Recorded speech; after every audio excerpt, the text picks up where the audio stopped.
Good morning. I'm Harley Schlanger from the LaRouche organization with your daily video update for September 7th, 2022.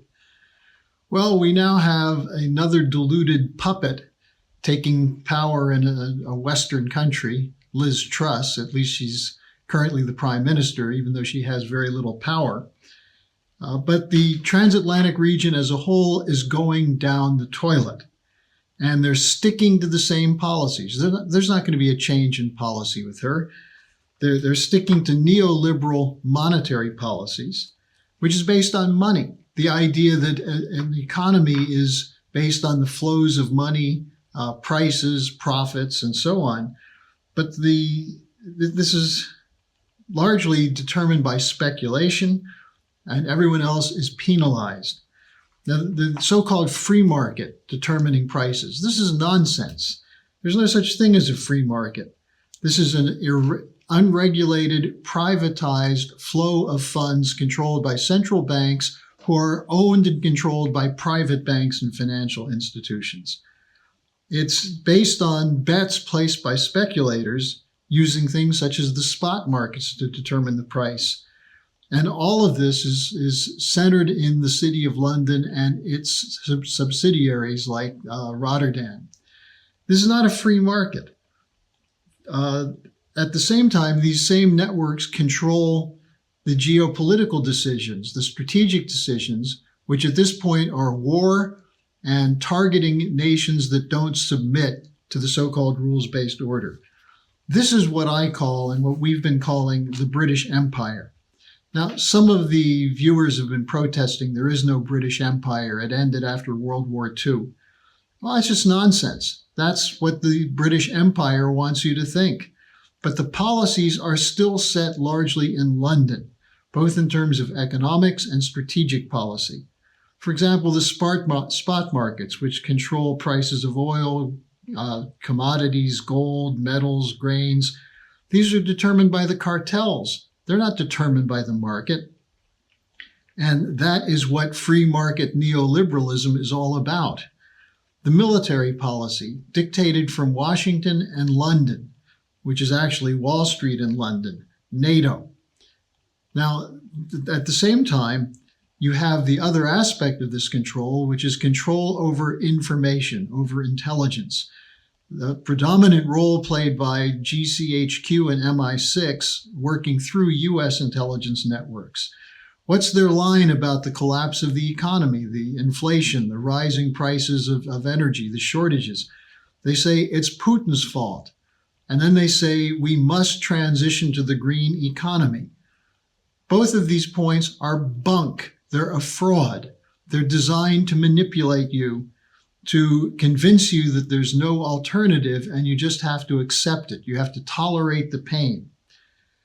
If you say what I just said, you're going to be accused of being an information terrorist, a Putin puppet. Well, what I just said is the truth. It's knowable truth. You can discover it on your own if you know where to look and if you know how to think. But people are giving up their ability to think and surrendering to the narratives coming out of this corporate cartel that controls global economic policies. Well, the fact is an alternative is emerging.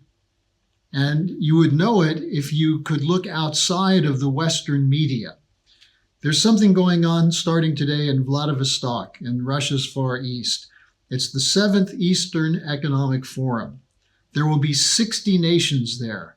I don't know if the United States or the British will be there. If they were there, they probably wouldn't be welcome.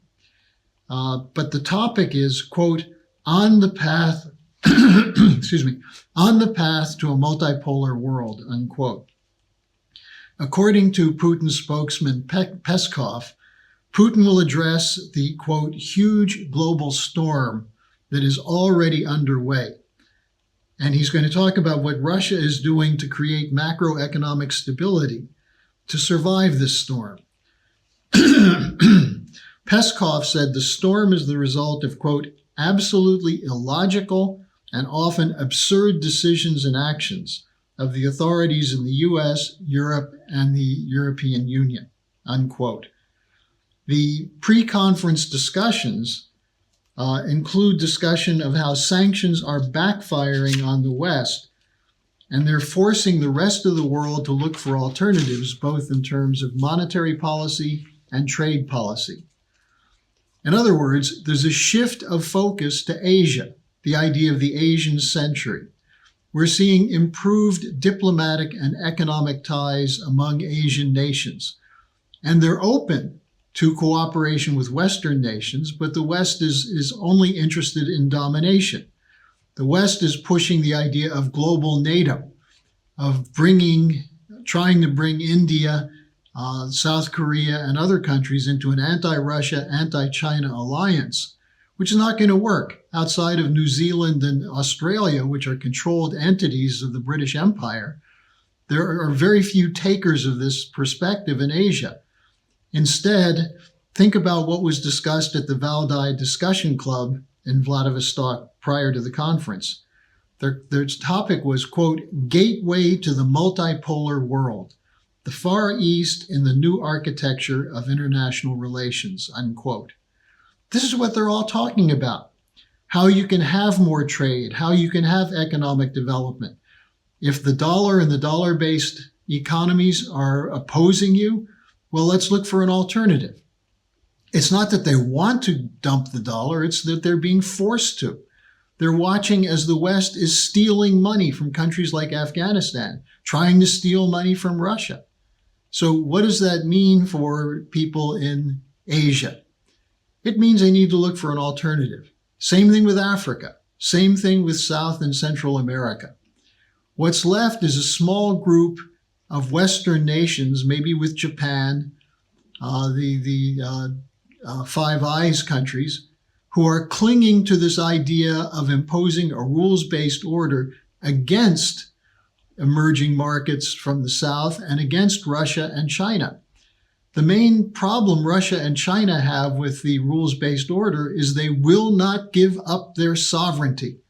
And the fact that they're standing firm is inspiring other countries to do the same. The fact that they have economic policies based on investment in improving infrastructure, upgrading productivity in manufacture and agriculture, and developing educational and cultural systems that improve the quality of thinking of their populations, this is the direction the world wants to go. It's the direction we should go. This is the old idea of the American system. Instead, we've adopted the British system in the United States and imposed it on all of Europe. And so you see weak nations banding together under the banner of the European Union with the illusion that the European Union is the evolution of the highest sort of statecraft.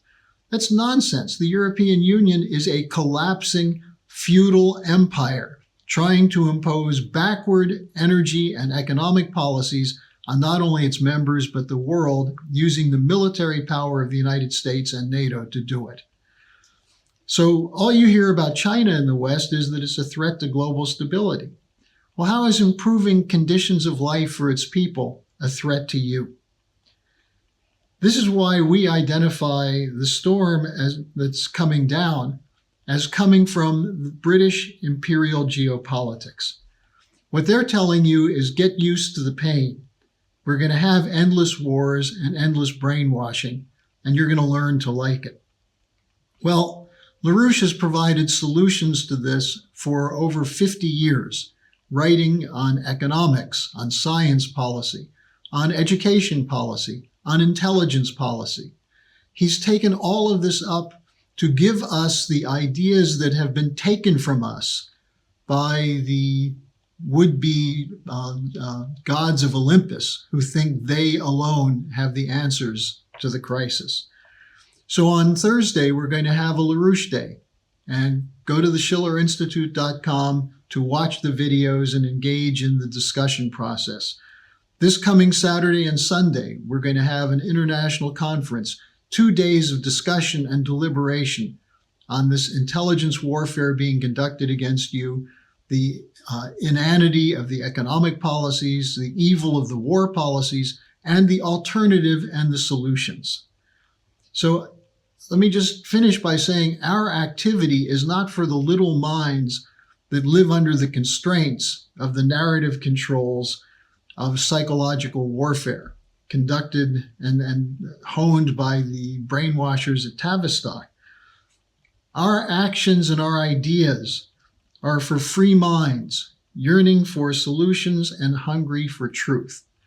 So I'd ask you to join us these next few days to bring the West into the new century, not sticking with the old century, the 19th century British geopolitics and neoliberal economic policies, but the exciting new era that's beckoning for us to come.